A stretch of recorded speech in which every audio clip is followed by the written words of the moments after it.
L'air Kagame a dit Joseph, où est ton père adoptif, Laurent Désiré Kabila? C'est alors que Joseph leur a donné quoi? Les coordonnées de Laurent. Quelle occasion Laurent Désiré Kabila en Tanzanie, a écouté à Kagame, à côté à AFDEL, au moment où AFDEL a déjà à Bukavu. Il va présenter comme porte-parole. Au moment où Joseph était déjà militaire et en armée rwandaise. Vous comprenez? Je n'ai jamais dit que Joseph n'était pas le fils de mon père, non. J'ai toujours fait la différence. Il est le fils adoptif de Laurent Désiré Kabila. Malheureusement, il n'y avait pas eu même de preuves, de quoi on appelle ça comment en droit, des documents attestant son adoption. Oui. Il n'y a aucun texte juridique prouvant son adoption. De façon informelle. C'est quand Joseph Togopotanango, Togozongelango. Mais quelle différence faites-vous aujourd'hui entre rébellion menée par votre père, malgré qu'il vous rejoindre après, avec Corneille Nangazo Salale? Il y a une grande différence. Pourquoi? Parce que il y a quand même une similitude, mais avec une petite différence. Oui. La différence, c'est quoi? Tout le monde en avait marre du régime de M. Mobutu. Il fallait faire partie de M. Mobutu. On doit tenir compte si c'était les Rwandais qui venaient ou pas. Quand ils venaient, ils tuaient aussi. Ngandou qui avait dit à mon père, mais Laurent lui disait que on n'a pas d'armée. L'armée est à Rwanda. Donc on continue à lutter. Donc comment on a Kinshasa? Comme on a Kinshasa, parce que la population avait accepté, avait applaudi l'avènement de l'AFDEL. Parce qu'il y a Laurent Désiré Kabila, un Congolais, qui était à sa tête. Mais après, Laurent a compris que non, c'était les Rwandais, il fallait qu'ils partent chez eux. Il a dit, c'est une coopération militaire, rentrez chez vous. Maintenant, le mouvement Obamandi du c'est un 23. C'est purement rwandais. Il y a des Congolais placés par au pouvoir. Des Congolais qui ont rêvé. Attention, le pouvoir présidence de l'eau, ça c'est vrai. Mais la présidence de Bango est rwandais. Donc, comme chronique, si tu acceptes que 1-23 aille ndenge AFDEL à Kota Katina Kinshasa, cela veut dire que tu as un mouvement de brassage mixé avec la RCD. Donc, tu tournes en rond payé aux armements chaotiques. Donc, cela veut dire que, basé vraiment sous les injonctions du Rwanda, les Rwandais donnent les injonctions à partir de Kigali. Alors que quand l'AFDEL venait, il y avait quand même si c'était les mentors, c'était Kagame, mais il y avait quand même des leaders comme Laurent Désiré Kabila qui avaient un mot à dire. Mais tandis que eux, ce sont des marionnettes et ils n'ont rien à dire devant les Rwandais. Mais c'est ça la petite différence. Il y a plusieurs pistes de solutions pour la sortie de la crise. Autour du chef de l'État, il y a deux camps. Le camp Bemba qui sensibilise le jeune pour ce qui s'enrôle dans l'armée en vue de faire face à Rwandais. Mais d'autres camps, on voit le notable, il y a Grand Kivu par exemple, Vital Kamerhe, Bahati Lukwebo, qui eux préfèrent la négociation. Etienne Kabila Zawadi. Bon, d'abord le président Félix Tshisekedi est pour le dialogue, pour la paix. Parce que c'est dans son ADN. Akola, la politique à Papa Naye, la politique de la non-violence, n'est-ce pas? Et puis, comme il était chargé des affaires étrangères au temps de l'UDPS, quand son père était encore président de l'UDPS, Akola est là quoi, la non-violence. C'est pourquoi ils ont compté sur dialogue, toute sa guerre dans dialogue. Mais nous avons contre le dialogue. Ouais. Seulement, le dialogue, c'est comme chercher la paix à tout prix. Chercher à faire la paix à tout prix, c'est comme qui dirait la guerre pour toujours. Parce que beaucoup ça la paix, beaucoup ça sous brassage dans mixage. Ça c'est très bien. Beaucoup zongi sali susu, ba Rwandais quand toujours contesté, beaucoup zongi sur le pouvoir dans chercher la paix à tout prix, la guerre pour toujours. La guerre pour toujours. Ça c'est bien dit. Maintenant, ceux qui ont c'est quoi, c'est les caméras, c'est ça qu'ils sont.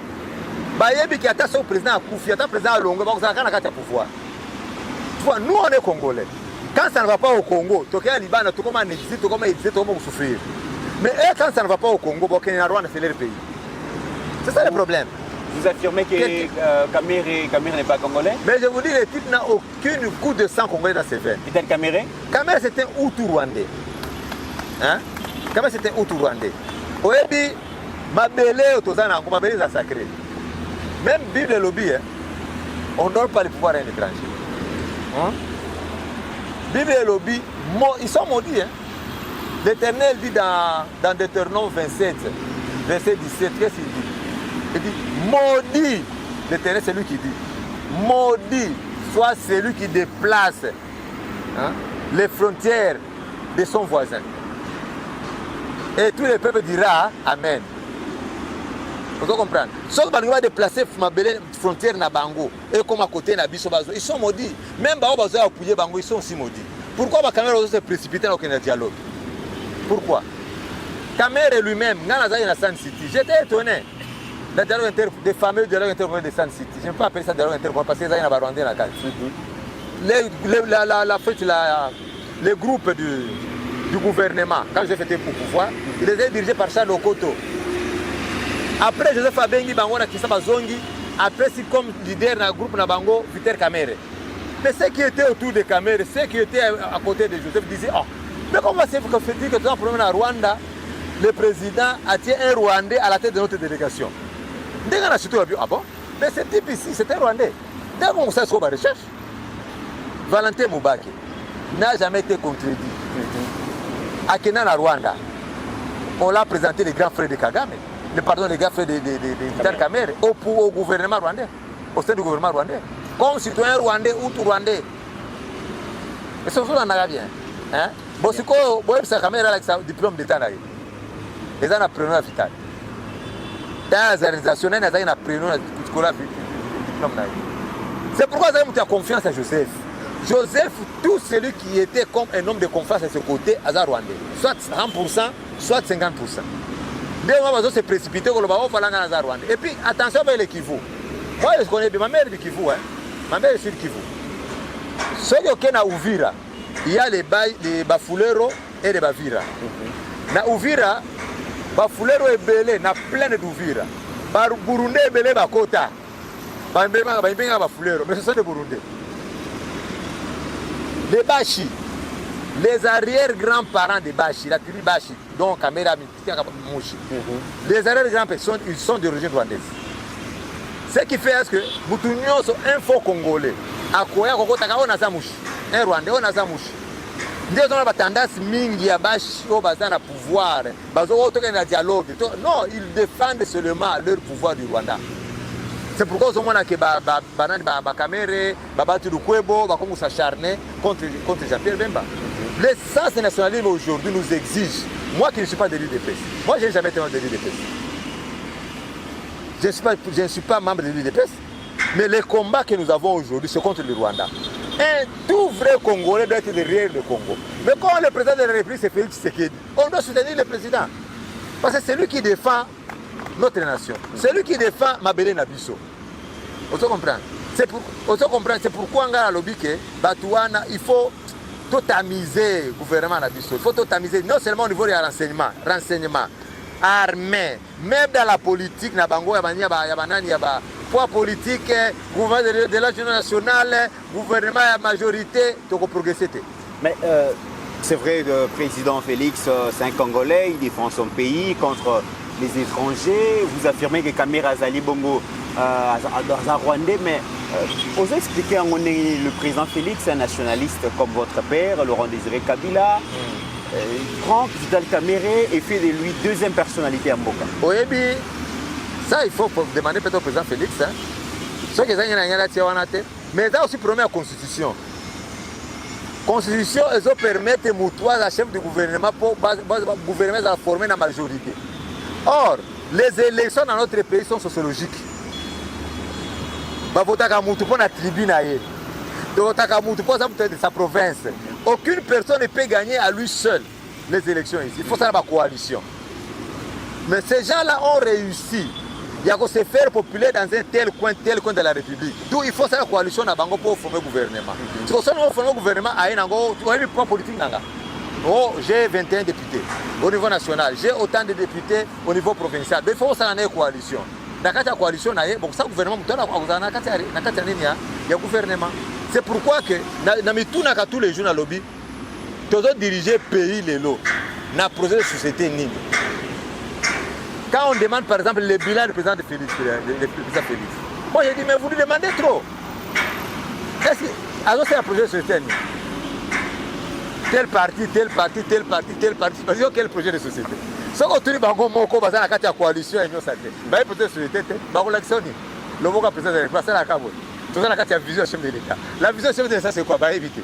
Comment le pays va marcher depuis l'avant? Vous parlez prise peut-être position institutionnelle à Caméré, vous attribuez la constitution actuelle qui fait débat d'ailleurs. Le chef de l'État voudrait bien la changer, mais Joseph Kabila, ancien président, Corneille Nangaa et beaucoup d'acteurs et la classe politique, la constitution actuelle en réalité est un problème.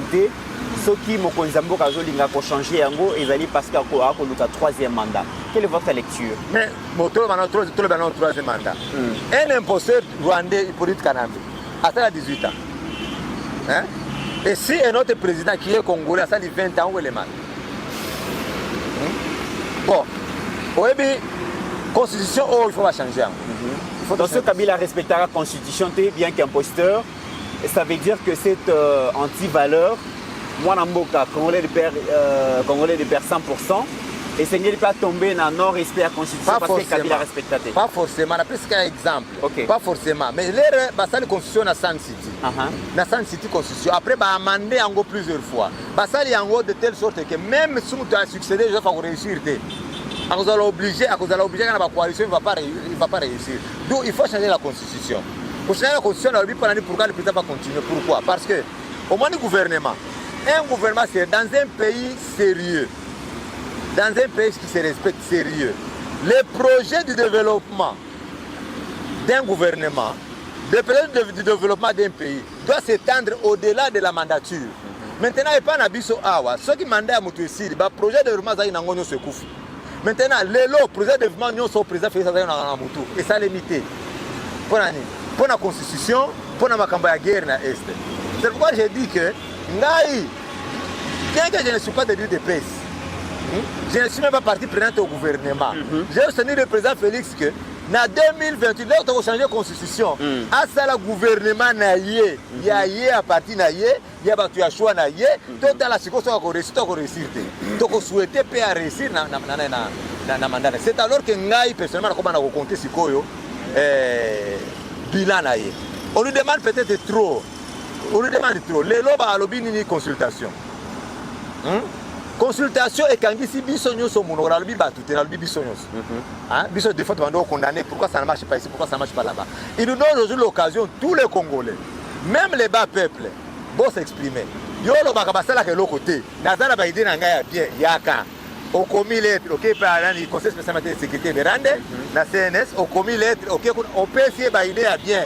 Ceux qui m'ont dit que l'idée n'a eu pour faire progresser le pays, vont payer ses responsabilités dans tel ou tel poste. Il n'y a plus de temps, aujourd'hui, on connaît Félix Tshisekedi, oh voilà, Tshisekedi fait ça, ou d'insulter. Non, il y a quand même idée n'a eu, si on sur le plateau, payer ça les layango. Très bien. C'est simple. Il y a beaucoup de notables aux alliés Katangé par votre père. Il y a beaucoup de notables Katangé qui aujourd'hui attendent à pied ferme Corneille Nangaa, par cause de la libérateur, dans le but Katangé, mais la plupart des dignitaires, par cause de à pied ferme à la libérateur et tout ça. Là-dessus, on a les alliés. C'est juste l'intoxication. D'abord, il y a l'histoire. L'histoire du Katanga, il y a toujours une guerre entre Katanga et Kasaye. Intoxication et Zakaka. C'est pourquoi Bazo Lingaba est battu Nanga, le libérateur, alors que Nanga c'est une marionnette de Rwandais. Et c'est vrai. Beaucoup de nos frères sont assurés à Bango, vraiment Bazo Ate Nanga Ayakaka. Nanga Ayakaka. C'est l'intoxication. L'intoxication, Bazo intoxiqué Bango, alors que beaucoup de pays Oyo. On va nous mater par les tous Rwandais. La preuve en est que Bazui Goma, qui dirige le Nord Kivu, le gouverneur Kivu, c'est un tous Rwandais.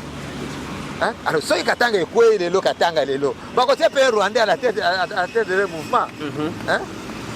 Donc, c'est s'insulter soi-même, c'est marcher sur la mémoire de Laurent Désiré Kabila qui est Katangé. Bah, il y a que ce sont les Rwandais qui ont tué Laurent Désiré Kabila. Bah, ils ont dit que les Rwandais sont sur la Katanga. Comprenez un peu ce que c'est. Donc, ça dépasse un peu mon niveau d'entendement. Moi, je suis farouchement opposé à cela. Mais Bazo taxé président Félix des tribalistes.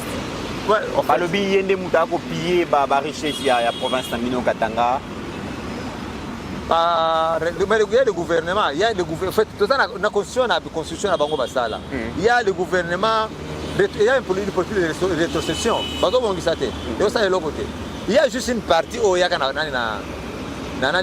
Kinshasa, le gouvernement central. Une autre partie, la rétrocession, ils sont dans la province. Parce que le gouverneur Mbongo, sur la ligne, à repérer ça. Tu dois servir au Katanga. Chaque pays, chaque province, ils ont un quota, 40% de ma vie. Il y a richesse, il y a un peu de Kawana. Vous comprenez? Le tribalisme, à mon sens, ce n'est pas exclu qu'il y ait la Katia. Parce que ce sont les proches au banana. Le tribalisme est comme un gamabé quand ça commence à nuire. Le tribalisme, c'est naturel. Et là, on a le patriotisme, on a le nationalisme. On a les Africains, on a les Congolais d'abord. C'est comme moi. Vous êtes mon frère, n'est-ce pas? Mais là, c'est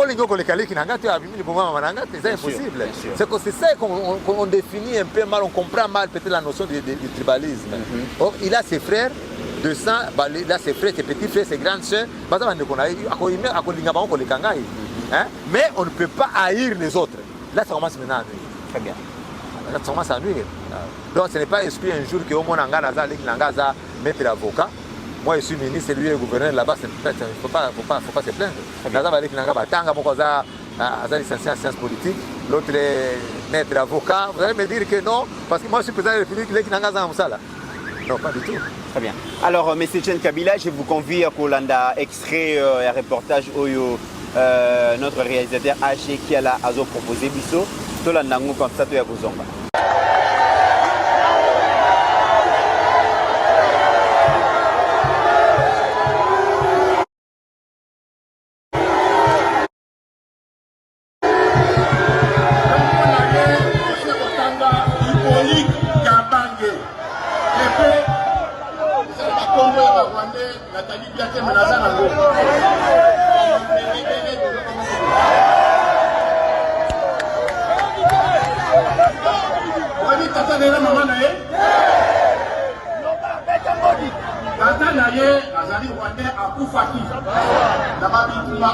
Laurent Désiré Kabila.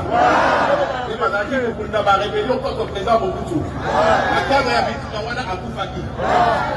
Maman Naye Azali Rwandaise. Je crois sur la possibilité qu'on aurait pu à la Marseille.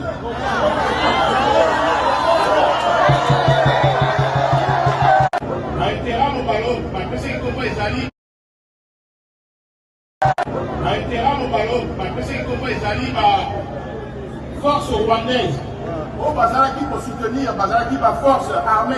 Il y a Abilimana. Quand on va bomber Abilimana, la carte n'a pas konaye. Si on va battre la Rwanda, il n'y a pas d'abus sur la Congo. Président Mobutu, il n'y a pas de Bango. Mais il fallait pas jouer sa Bango. Quand il y a comme une heure, le président Mobutu a dit non, si bonjour à la Banque à la Bino. Il y a un poteau par le bilan, c'est la nana, on a président Mobutu. Comme Bazali, on a passé pour constituer danger. On a Rwanda, vaut mieux Fikoyo, tout Kende, tout Kota Congo, tout désarmé Bango. Mais selon la fête Sabino, Ngaï, na Yokango, na Monoko, la président Museveni, on a Yébaki.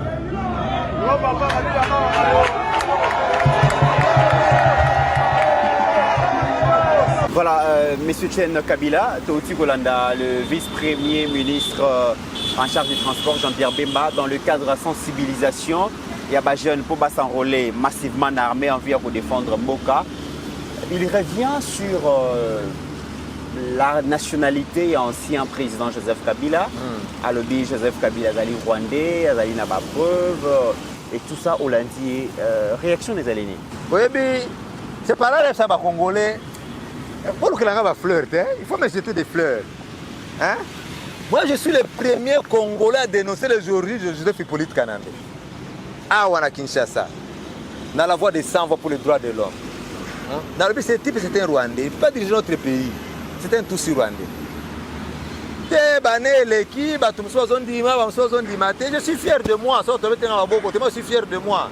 Parce que j'ai quand même servi mon pays. Tu vas découvrir que ce type, c'était un Tutsi Rwandais. Il n'a aucune goutte de sang dans ses veines. Joseph Abotama Wapi. Comment on a ébané Abotama? Très bien. D'abord, pour commencer, je vais donner à 100% raison dans ma déclaration à Jean-Pierre Bemba. Okay. Il connaît bien, il n'est pas le seul. Les autorités vont être rwandais.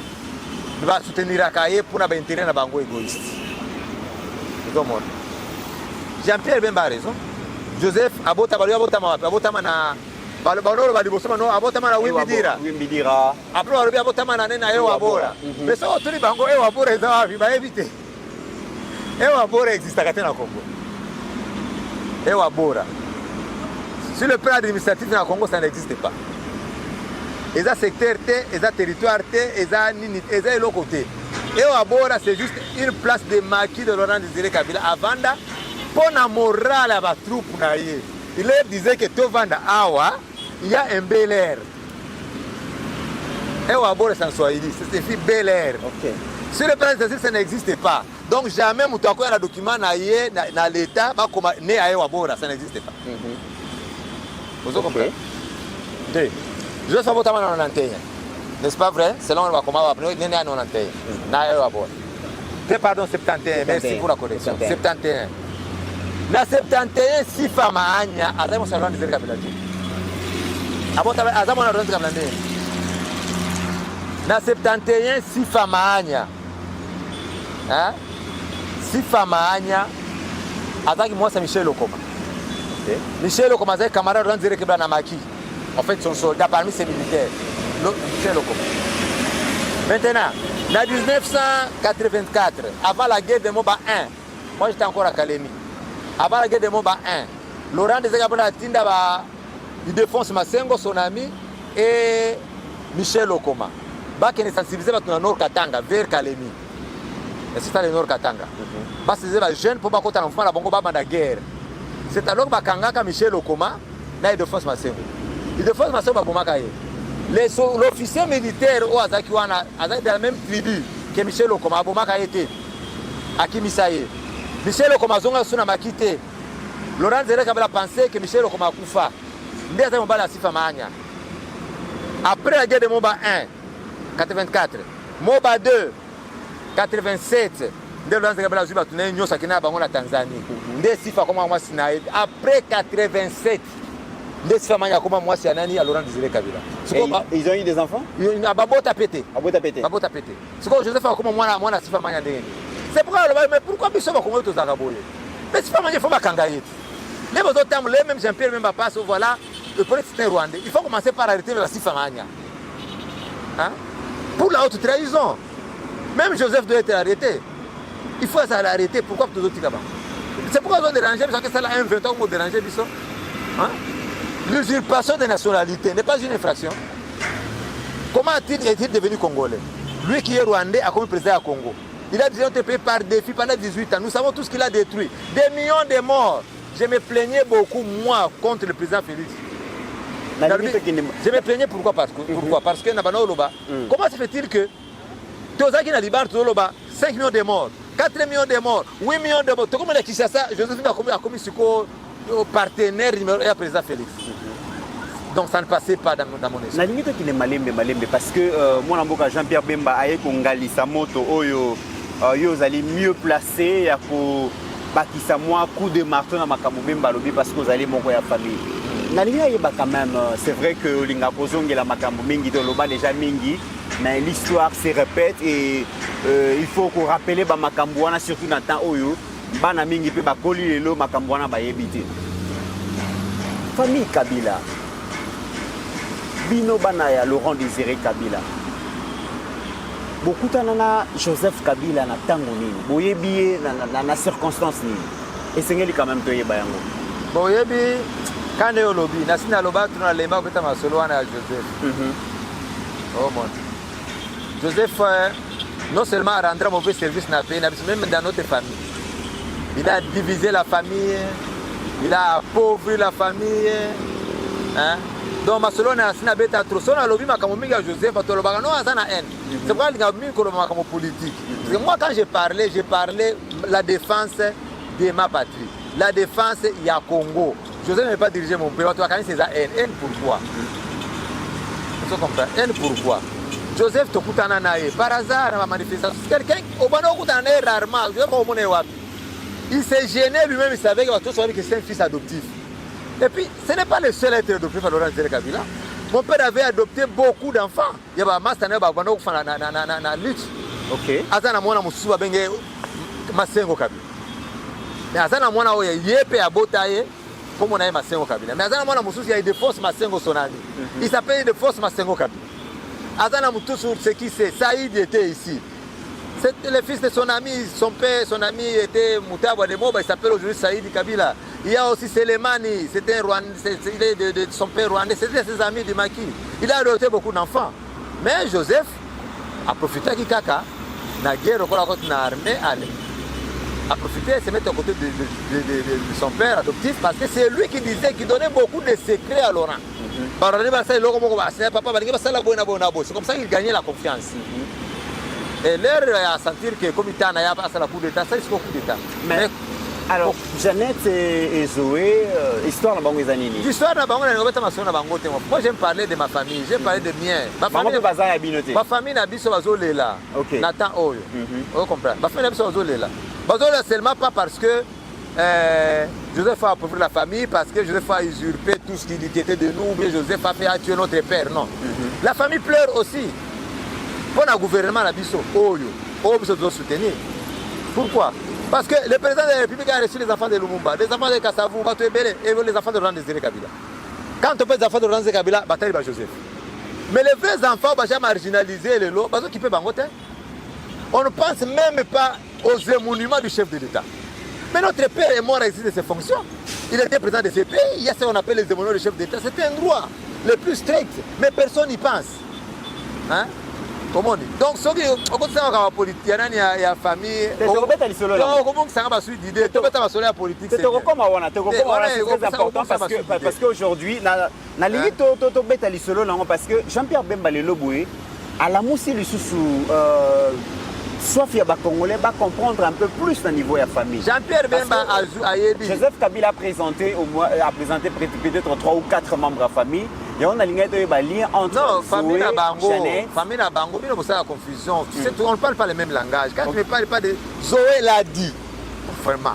Je ne suis pas exégète. Je ne ferai pas toute une exégèse pour faire comprendre aux gens. Hein? Et là, on te sous. Alors, pour ça, on comprend. Ok. On comprend. Zoé l'a dit. Dans la télévision, il y a Télé 50. Télé 50, voilà. Il a dit, na kota la famille Kabila na 97. Maintenant, vous voulez une explication. Lui a dit, lui-même de sa propre bouche, il a dit, tu kota la famille Kabila na 97. Maintenant, aux autres, il y a une explication. Les Congolais, ils sont tous rebellés. Dans mon sens, il y a népotisme, fanatisme, clientélisme, le tribalisme. Désolé, ils sont pas hein? Moi, je ne peux pas soutenir Félix Tshisekedi parce que c'est un Kassaïen, tout simplement.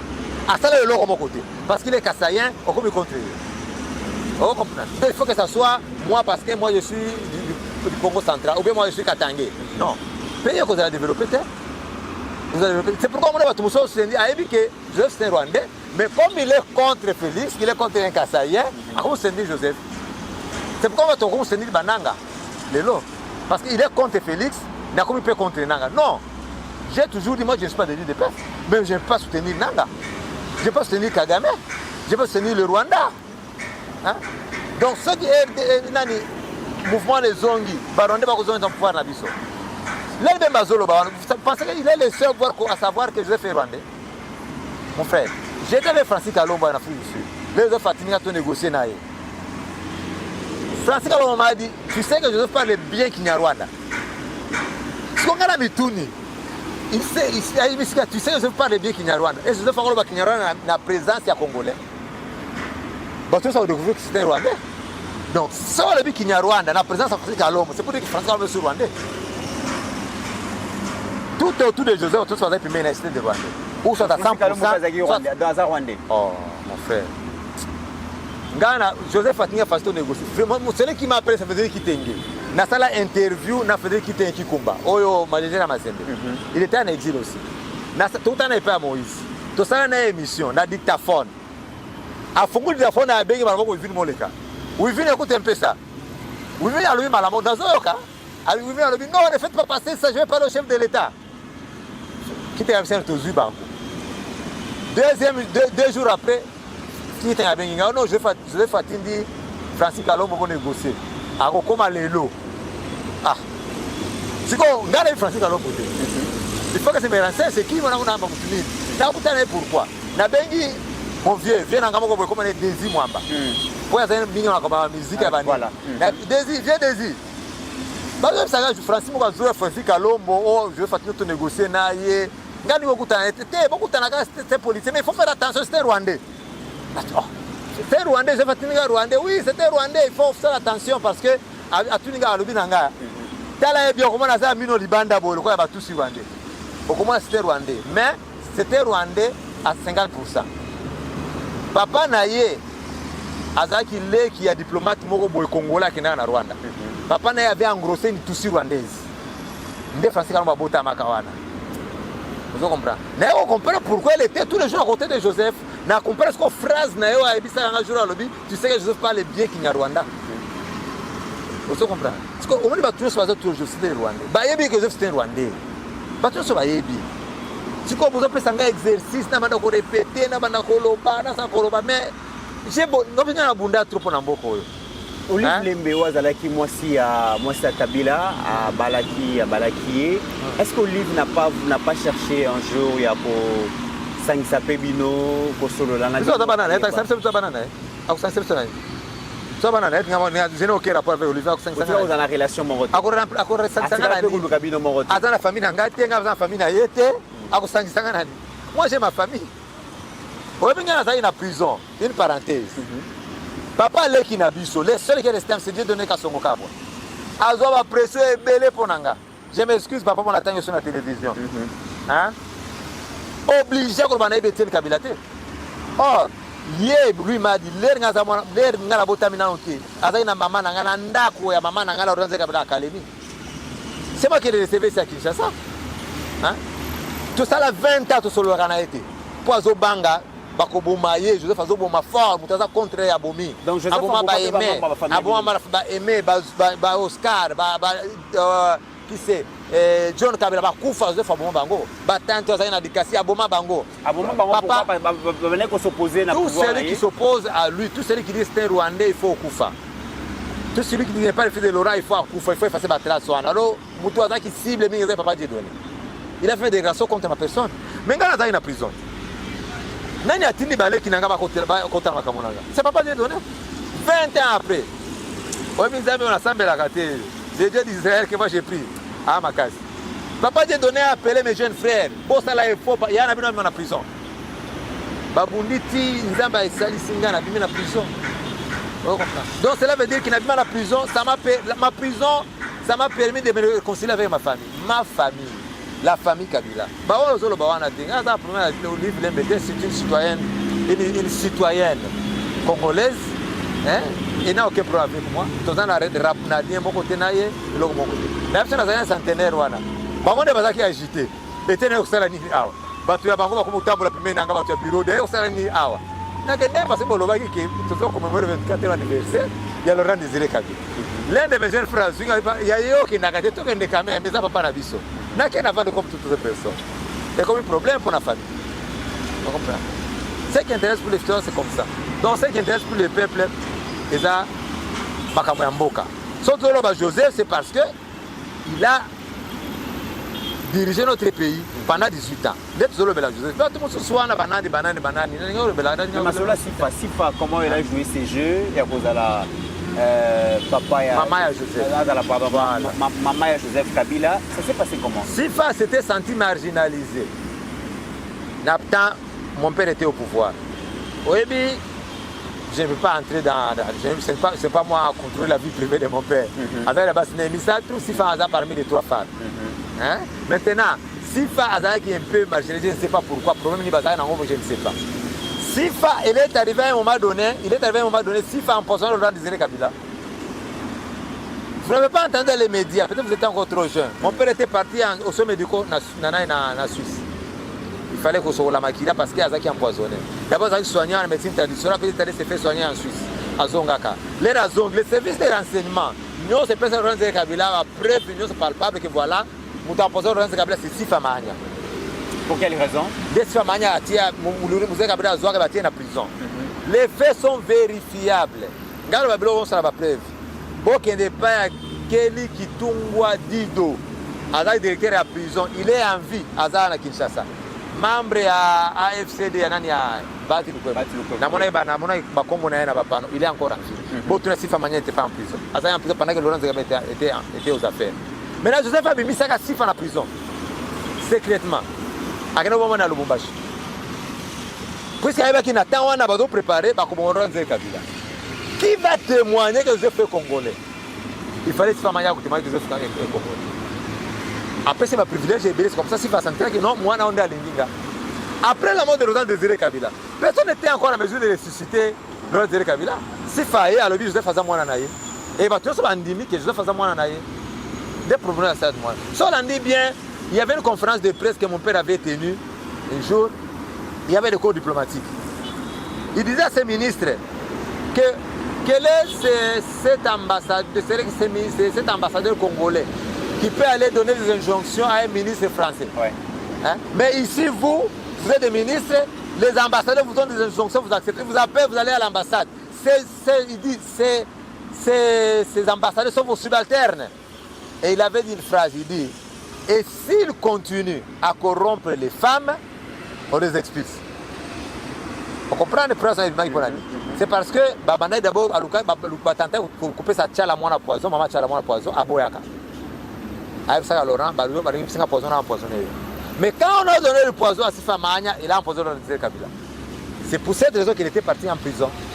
Déjà, il fait zoyer le col à maman naïe, à Zawana. Mais d'autres qui ont la liberté, mais pays est à Kokufa. Pays est Koufi. Basali procédé, il y a Laurent Kabila qui a le procès Salemate et Silate. Deuxième reportage au Togolanda, moi Namboka et Tchenalanda, il y a président de l'Assemblée nationale, Vital Kamerhe, comme ça, tu es Rosonga. M23 vers la patrie et déposer les armes pour qu'ensemble on reconstruise la République démocratique du Congo. Et qu'on dise au Rwanda, on ne va pas vous déplacer là-bas et à l'Ouganda. Nous sommes des voisins, on va les demeurer jusqu'à la fin du monde. Et il vaut mieux vivre en bonne entente qu'être des protagonistes chaque jour.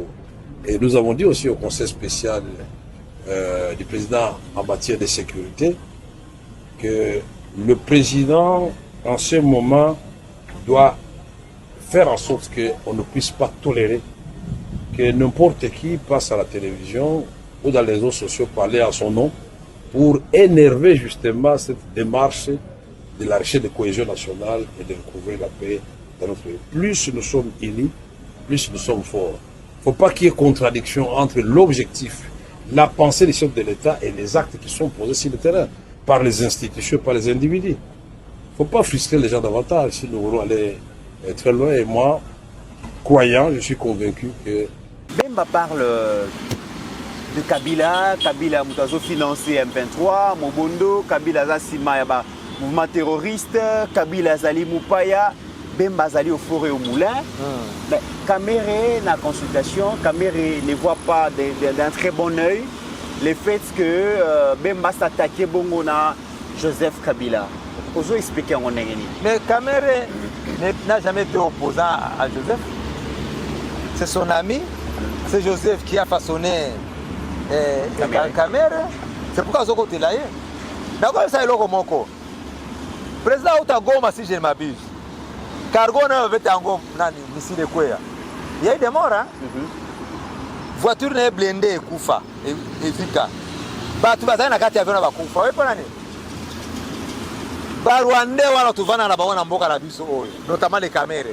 Bazala qui sûr que le président Félix Ousala est en été. Ah bon? Oh.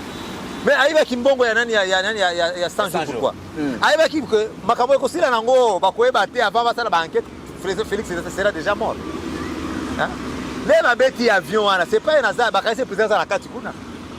C'est Dieu qui l'a sauvé la vie. Tu as des cargo, tu as un avion mususu. Hein? Ils étaient sûrs que Félix Ousala en été à Kokufa allait ba continuer na combattre le peuple congolais ndenge mango badingi.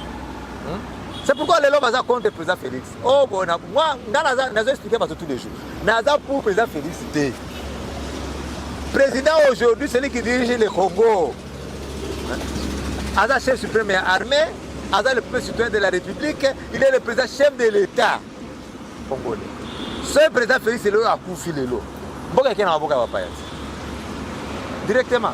Donc nous avons l'obligation, nous citoyens congolais, nous patriotes, nous nationalistes, nous avons l'obligation de soutenir le président Félix. Donc si ça m'a camboté contre les Rwandais, et par la suite, tu vas voter, si on va voter, ça va. Si on va voter, ça va. La constitution n'a pas changé. Alors qu'on est capable d'avoir un référendaire. Son référendum, il est quitté. Pourquoi Kamere doit s'acharner contre Jean-Pierre Bemba? Bemba, il dit seulement la vérité. Bon, en fait, moi je comprends, la vérité blesse. Hein. Très bien. Le logo comme on a Joseph Kabila a sali rentrée politique naïe, peut perdre, balobi Sengazon en a pouvoir. Voilà. Va se réconcilier na Moïse Katumbi. Et voilà. envie de faire face contre le président Félix. Lecture nos amis. Bible et le Bible. Deutéronome chapitre combien? 17 et 15. Et l'obi.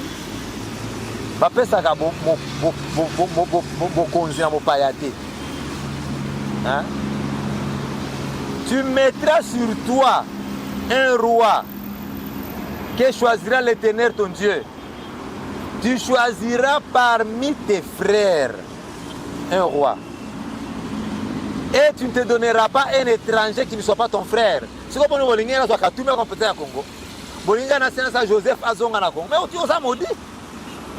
Il faut un peu de respect pour ce pays, un pays d'adoption qui te donne tout. Tu as quand même un respect à payer. Parce qu'on a la chance pour la Clémence à président Félix. Pour la diplomatie à président Félix, Clémence Naye, Bakatoumi, Azaki en exil, Akimaka Awa, Zonga, Aeko Zonga, à l'égalité des partis politiques Naye. Comment est Clémence Wana? Tu as été hospitalier à Bissoyo. Et conduire sur la place, il faut tout changer. Très bien, il faut tout changer. Alors, émission, quelle lecture faites-vous ou quelle est votre version des faits et assassinats à Laurent Désiré Kabila? Acteur principal, il y a Laurent Désiré Kabila, c'est Joseph Naïdi Kapen. D'abord, j'avais regretté d'abord, moi, non seulement moi et toute la famille avait regretté lorsque le président avait libéré Edi Kapen. Na kozonga lelo kona otuni. Na ngala bana libération Edi Kapen. Très bien. Edi Kapen a libéré. Donc, na mitunaka, comment est-ce qu'un civil peut devenir général? Edi Kapen a quitté du civil au général. Na mituni, où étaient les conseils juridiques, il y a chef de l'État. Parce que le président de la République, c'est supposé l'homme le plus renseigné, le plus informé de la République. Procès Laurent Désiré Silaté. Et Silaté. Les juges avaient dit que les enquêtes vont continuer. Cela veut dire procès Silaté. On ne peut pas signer mesures de grâce au moment où le procès est en hostilité. Vous comprenez? Sauf que c'est une réouverture à procès. Oh, le bishop aurait réclamé l'ouverture à procès de la famille. Oh, yo, par défenseur doit réclamer réouverture à procès. Et ça les va bien. Ceux qui vont dire procès, il dit qu'après on comprend les sources. Il est déjà amnistié. On comprend les sources. Et comme donc, vu du juridique, ils ont place. Vous comprenez? Ils ont une erreur juridique grave. Le président de la République, pour signer l'amnistie, pour la mesure de grâce, ils ont la prérogative du président de la République. Personne ne peut lui en tenir rigueur. Mais il y avait vice de procédure. Ça bien. Ils ont qui pour un bateau, ça 20 ans de prison. À commuer, on a été condamné à mort. À commuer, on a à perpétuité. À commuer, on a 20 ans de prison pour bénéficier, bénéficier, babini. Là, c'est bien. Mais procès, ils ont une hostilité. Puis, Edi Kapen était radié de l'armée. Donc, comment est-ce civil? Donc il fallait réhabiliter Edi Kapen pour continuer l'armée, pour commencer la graduation. Mais avant de le libérer, il fallait que les informateurs du chef de l'État, le chef de l'État, il savait que le procès est s'il a quitté. Il faut tout ça la réouverture du procès. Après, il va condamner Batou, dès qu'on signe mesure de grâce. Vous comprenez? Très bien. Comme Edi Kapen, Aza homme orchestre, c'est papa Nabiso, ti de l'autre, c'est la catine de version Edi Kapen. Edi Kapen, Moutou Atinda, Emile Mota, na Intercontinental, a qui soit assassin à Laurent Désiré Kabila. A signaler la garde que ce sont les invités spéciaux du chef de l'État. Bakota n'a parlé de la nation, c'est ça qui fouillait. Bakota, ils ont tiré sur Laurent Désiré Kabila. Babomie, babimi, les sous, moi, t'as dit que bango s'inter, parce que fait na bango batkati Brazzaville bakeli. Hein? Et puis, Edi Kapen à l'obino Rachidim Thomas Laurent Désiré Kabila. Comment se fait-il que Moutabo Laurent Désiré Kabila yo qui abattre pour nani? Un bouc émissaire. Alors, qui m'a parlé de la nation, il parlait des marais à la mur rebellés parce que il y avait un soldat qui avait même tiré dans la jambe de Rachidi, il y a un Janassi, là. Et ça, quand il Laurent Désiré Kabila. Et il Atinda Nani Laurent Désiré Kabila. Alobi, pardon, il dit Atinda Nani Rachidi. Alobi, Kende Otala, le chef de l'État, où il trouve à visiter Naye. Rachidi a vu que presque porte ton côté la candidat porte à Mopanda, qui nous a mis quand on a porté à Liboso. A Fungoli porte Boyata, Laurent Désiré Kabila était déjà là-bas, dans un bain de sang. Il a crié, il est sorti en criant, il va à musée, Babomi musée. La bête dit ça. Et dit qu'après qu'il a la Rachidi Kova à Chavak Rachidi. Chadi était un bouc émissaire. Bon, Tolanda, procès à Bango Basalai. Balobi Rachidi, il parlait, ça c'est Mota, il dit, il parlait à l'oreille du chef. Après il a tiré à bout portant, n'est-ce pas? À bout portant, la balle ne peut pas rester logée dans le cou. Il faut traverser le cou. Mon est le côté à l'émotion. Deuxième le couteau à la bango. Le fauteuil, la coudoir du fauteuil Laurent Désiré Kabila. Et ça, il y a deux impacts de tirs croisés. Donc Rachidi avait un côté à rater, à quel côté peut rater. Les tirs croisés montrent qu'il y avait plus d'une personne qui ont tiré. Et bien, c'est ça, on dit qu'après, ils étaient à 4. Hein? Ils ont tiré sur Laurent Désiré Kabila. C'est pourquoi à coudoir, il y a deux impacts de tirs croisés. Maintenant, monte avant un niveau d'instruction juridictionnelle, il va présenter les duyers au Rachidi Azaï n'a pas dû. Duyers, on a la fabrication belge.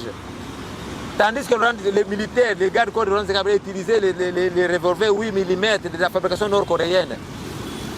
Hein? Donc, nous sommes à ça là qui va et même le procès là, ce n'était même pas prévu, procès là. Au moment où Edi n'a Joseph, il a qui pouvoir. L'Occident avait miroité à Edi le pouvoir. Or, l'Occident préparait Joseph. Joseph était très risé. Il avait dit que Désiré Kabila lobby. Il a avion le lot à quel moment. Maintenant, l'herbe a bengi pas général Chirunze. Zimbabwéen, chef d'état-major et Anani armée, chef d'état-major interarmée. A bengi Joseph a dit Zonga Noki, les babos déjà tombés. Mais dans Zongi, l'aéroport est déjà fermé, dit qu'après la table dispositif pour dire Joseph Akitati à la présidence de la République. Où avez-vous déjà vu un colonel donner les ordres aux généraux? Il y a un appel sur l'ordre, Nakangi Beach. Jordan, Nakangi Aéroport, lui était colonel. Aide du camp seulement. Vous êtes commandant région T.A.W. C'était Yav qui était commandant région. Hein? Pour Joseph Akitati. Joseph Akitati, on a appris à Nini, il y a Gérard Chirunze, il y a Général Louécha qui ne savait pas encore que Joseph faisait la Katia Kouana. Quand Joseph descend, c'est moi qui prends le pouvoir. Bobomi Papa Nanga, il s'impose parce qu'il y a un appui à Occidentaux, les Zimbabwéens, les Angolais, les Angolais pour rien. C'est pourquoi Joseph a pris le pouvoir. Maintenant, quand les gens font du pouvoir, il dit qu'après le moment que Basala qui couille à Ophélie, Basala de Joseph. Maintenant, il y a une réunion à Bango, les officiers Karunda, la tribu Karunda, il y a le général Yav, le colonel Hilaire, le général Yav, le colonel Edi Kapen. Maintenant, on préparait coup d'État contre Joseph. Maintenant, Joseph a dit c'est comme ça que l'homme de l'année ici, Maître Mbouy, il était de l'année, Maître Mbouy. Joseph Mbouy. Dès a dit ça, Joseph a dit non. C'est la commission d'enquête sur l'assassinat de Laurent Désiré Kabila. L'objectif de la commission Anna. On a dit qu'après l'officier de un coup d'État contre Joseph. C'est pourquoi le procès et là qui n'a vice ébélé. Parce qu'ils avaient préparé, ils avaient prévu tes procès pour Nabango, Banoro, Bakano, Rachida Kabila et Soui Kawana. Et puis, il y a quelle date? 16. Les 18. Les 18, Bazoum, c'est les 16. Mais Bazoum, c'est les 16 comment? Quand moi j'avais tenu ma conférence de paix dans le but, mon père est mort les 16. Ils ont refusé de me le contredire. Mais une question, Kabila, Edi Kapen Azaki Nakou, Kabila le savait. Kabila avait la possibilité de tuer Edi Kapen pour effacer trace. Qui c'est? Quel Kabila dont on parle? Joseph Kabila. Joseph Hippolyte Kanambe. Oui, voilà. Mais même à la fin de son pouvoir, Joseph, il a préféré quitter le pouvoir, mais côté Edi Kapen en prison, sachant que un jour à Kobimi, ça va preuve. Pour vous expliquer on est. Mais c'est Mobutu, avant de opposer, c'est on va faire une séquence. L'Occident a pris ce pouvoir. Ne touchez pas à Edi Kapen. Ne touchez pas à Edi Kapen. C'est une façon de te faire pression. Parce que Edi Kapen connaît tout. C'est lui qui t'a servi de devenir président. Comment ça va en vérité? C'est lui qui t'a. Si tu es président aujourd'hui, c'est parce qu'Edi Kapen a exécuté la salle des ordres. Laisse-lui mettre en prison. Laisse Edi Kapen. Officier Belé va vous faire en prison. Et Belé va officier Katangé va vous faire en prison. Hein? Mais Edi Kapen était parmi les rares, les rescapés. Il y a mort à Joseph. Mais quand Edi Kapen à l'Obaka, c'est comme ça l'Obaka. Il y a des secrets, il y a des bateaux nyonso oyo. Bakanga bango, eza bateau baboma Laurent Désiré. Il charge Joseph Kabila. Ah bon, Joseph n'était pas dans la cour. Celui qui était dans la cour. Joseph a rusé, a tiqué à Simbi ses touches. Edi Kapen était dans la cour. Aide du cas de chef de l'État, il n'a pas d'excuses. Oh, dans le Libanda, dans la cour. Bah, ça c'est ma côte, bah, bomi chef de l'État. Tu vas nous expliquer quoi? Hein? Mon frère. Mais un enfant de la rue, hein, tu peux lui dire que non, Naya, à côté qui n'a vu à Félix Sekedi, il lui parlait à l'oreille, il a tiré sur lui, le président est mort. Un enfant de la rue peut croire, pas moi. Hein? Un garde du corps comme ça, Rachidi, à Keka, Kazu, mon frère. Il y a un mythe qui s'est créé autour du chef de l'État. Hein? Au côté du président Félix Sekedi Boye, autant de cas, comme Félix Sekedi, il y a un mythe secret autour de lui. Tu trembles, mon frère. Ce n'est pas ici que j'ai parlé avec le président Félix Sekedi au téléphone, on dit matin. Tu sais que j'ai parlé avec le président Sekedi au téléphone. On dit mango. Parce qu'il y a un mythe secret autour du chef de l'État. Hein? Ouais, peut-être que j'ai eu la grâce de lui parler comme ça, très réceptif. Dans la salle de télévision à Tindelier, je me présente, je voudrais vous parler. J'appelle, il écrit, il accepte. Alors Étienne, comment vas-tu? Très simple, comme l'eau potable. Tout solo, il a expliqué, ma camarade a encore expliqué, ça va, tout ça, je ne vais pas vous donner la suite. Mais tu as tremblé, on dit matin, on président, pourquoi? Il y a un mythe tout autour. Il dit que non, était à côté de la président de la République avec Massa Seakouf. Mon frère, Rachidi a tué Rosanne Kabila. Pourquoi il dit lui-même n'a pas pris son âme pour tirer Rosanne Kabila? Il fallait sécher des Palestiniens, à Koto. Ça avait passé où? Ils auraient passé à l'ambassade des États-Unis. Coup d'État au Tangamosika, mon frère. Il y avait beaucoup de tentatives de coup d'État et Simbakate. Oh, avant, il y a Souka ici, il y a Edi Kapende. Non, pardon, il y a Joseph Namassassou. Joseph a traité Massassou. Parce qu'il savait que Massassou est le chef d'une armée. Ceux qui ont Laurent Kabila Lelo, Massassou c'est lui qui sera président. Aïe, c'est Laurent Papa. Massassou est prêt contre eux. Mon frère, et l'autre, j'ai tous les données. Vous avez dit non, en tout cas, il faut s'occuper de lui. Joseph Azoua Batunion, Soana, Wazana Katiakuba, Kanga, Bangonyoso, Alamba, Kebo, Bango, Nampueto. Vous voyez, pour l'instant, c'est Salma. Nampueto. Imagine, tu vas au Congo, vous allez à Kinshasa, vous allez à Lubumbashi, vous allez à Lubumbashi, vous allez à Nampueto. Nampueto est dans la ligne de front. RCD, Kotoyo, FARDC Kotoyo. FAC à ce moment-là. Dès que vous allez à procès, vous allez à Nampueto. Pourquoi? Parce que Joseph Faïba qui a un problème très sérieux à Kagame sur Massassou Akoufi. Joseph avait rassuré à Kagame non, il y a un procès dans la frontière. Na front. Comme ça, les gens vont attaquer à 5h du matin. Vous allez retrouver Massassou vivant. Procès c'est Minabutu. Baboma officier nyon so bazaki na kati ex-phase. Na bakatem so bazaki na kati baboma bango nyonso.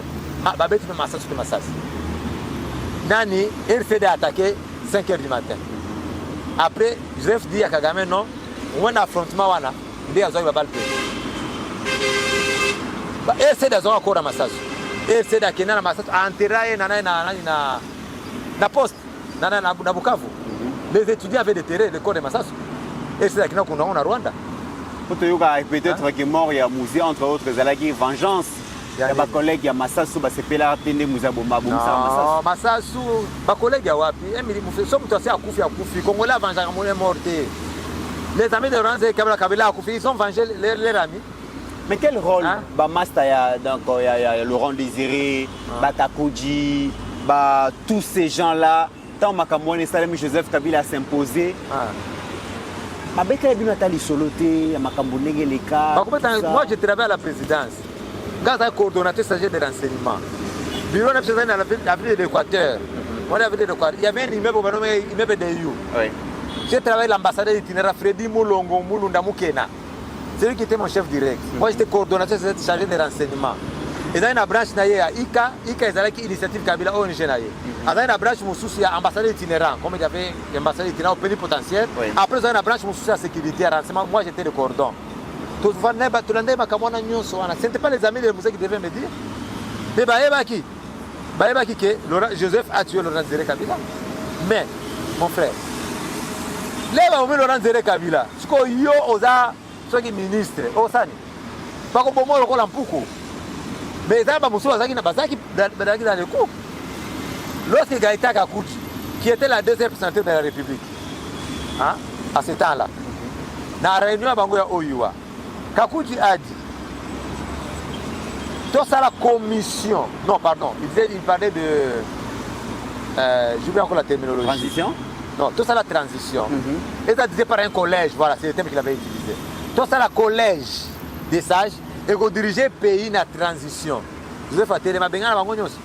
Tous les civils dehors, moi c'est Congolo, Libanda, Gaïta Kakouchi, Libanda, Yerodia, Libanda, tout le monde est basoda. Batika basoda basoda. Joseph Azova, il dit qu'après Azova na kiti sikoyo, au président Vanda Kawana. Joseph lui était seulement debout, na arme na lobo. Alors vous avez tué mon père, c'est moi qui prends le pouvoir. Lui tu as pensé que les vieux tu as pensé que Joseph a bien l'autre côté. Même moi au début je ne pensais pas que Joseph faisait une attaque. Je ne pouvais pas quitter. C'est pas oui, après 3-4 jours après les enquêtes, tu comprends que Joseph était dans le coup. Alors, lui tu as dit à Edi Kapel, yo vanda kitwana, yo oebi liwa musée. Oh, mais pourquoi Vandouana, j'ai repris cette vente de côté. Là, Joseph a tombé, lui tu as là appuyé Joseph a vendu la kitwana. Et quand Joseph prend le pouvoir, parce que Zimbabwe va aller Libanda, Angolais va aller pour rien. Edi Kapel a eu un appui moko kaka o encore que Zanango. C'était le militaire de la garde présidentielle. Or, les militaires de la garde présidentielle ont dit qu'après Mouta Abouma Laurent Désiré Kabila. Mais Joseph a moi Laurent Désiré Kabila. Pardon, il dit qu'après. Abouma sonné Ebélé n'a pas eu de membres de Chouana. Ah bon? Ebélé. Ebélé, qui marque pas colonel Amis Sinarigini. Tout ça, c'est une information. Il ne peut pas nous dire, marcher sur nous, nous insulter, dire qu'il n'a eu Laurent Désiré Kabila. C'est une insulte pour nous. Il connaît tout et dit qu'après il était au four et au moulin. Joseph rusé, il a cherché un alibi à Kina Lubumbashi. Mais Joseph qui avait désarmé tous les militaires d'organisation de Kinshasa ici. Pour aller à Kinshasa, il y a un monde qui n'a beaucoup. Sauf que l'idée n'a pas encore Kabila Koufi, à désarmer Bango. Et il prend son avion, il va à Lubumbashi. Oyebi est très bien pour l'avoir côtoyé à ta milité. Il reste nuisible pour la République ou pas? Mais très nuisible, tu as ça les M23. Tu as ça les M23. M23 c'est la fabrication de Joseph. À ça la RCD, à ça la CNDP. Il y a un d'abattoir. C'est Joseph et Kagame. Oui, c'est triste, c'est soit toi qui as Joseph Awa. Moi j'avais fait, j'étais en Afrique du Sud. Gouvernement, formation au gouvernement. Au statut, au Rwanda. Kagame doit parler à vous, Rouberois. Rouberois doit donner tous les ordres. Voilà, il y a ça doit former le gouvernement. Si Rouberois a dit que tu as un gouvernement, tu as un gouvernement. Les ordres venaient de Kigali. Maintenant, le Balingi, c'est qu'on a un président du Congo, tu recevoir sous une injonction à Kagame. Très bien. Mesdames et messieurs, Toyambaki Ponabino, Mwanamboka Etienne Kabila, il a parlé, il a dit beaucoup de choses au Yobo, Lingaki Boyoka. Aza tellement na maloba ya koloba. Ceux qui te habitent continuent à te refanda des jours et des jours. mpona koyoka ye makambo mingi bolobi na sepeli makasi po abimisi ke makambo mingi eza lié na assassinat ya Mouzé Laurent Désiré Kabila babetela ye lisolo te abandaki kotravaille na présidence de la République eza biloko amona biloko ayoka c'est ce qu'il a dit nayebi ke nyonso ekoloba malelo te mbala liboso toyamba ye na balobeli ya peuple mais kozala mbala ya suka te mwana mboka Etienne Kabila tokomi na suka ya émission makambo nini oyo ozalaki na posa ya koloba lelo kasolo te tokosolo kande olobi makambo eza ebele yako tokolobelaka makambo mboka ngai nalembaka te très bien mais seulement je mets à défi Sifa Mahania soza mama ya Joseph akeporte nga plainte ke nakoseli ye aza mama ya Joseph ngai nakosi toke tosamba na ye toza na état de droit mama Joseph nani yango mama na ye eza Marceline Katerebe une femme tousi rwandaise azalaka awa pe quand Joseph était au pouvoir bana okende pe Dubaï, akenda pe ba États-Unis, aux États-Unis d'Amérique, a faut jouer ça. Elle a jouer ça pendant que Joseph était dans son second mandat. Hein? Elle est morte. Bantere na Rwanda, Joseph était là. Dans finir maman na ye. Maman est Marceline Katerebe. Son père Christopher Kanambe, qui était l'ami de Laurent Désiré Kabila de Makia, qui m'a kabiarimana kuna yo sangana na. Soki Sifa lobi aza mama ya Joseph. Hein? Akende awa akepotenga plainte ke etienne akosi ube bafanatiki na bango bango tokotelaka bango bange bakende kaka kuna baportenga plainte bango bakende na kombo ya mama Sifa Mahania baportenga plainte ke nga nakosi ke Sifa Mahania aza mama ya Joseph te bakeportenga tosamba oye bakokende te oye osuka na nini na négociation bakosala te sida te aza mama na ye te bon tobeta na somo comme sous Kabila peti kaka kokende jamais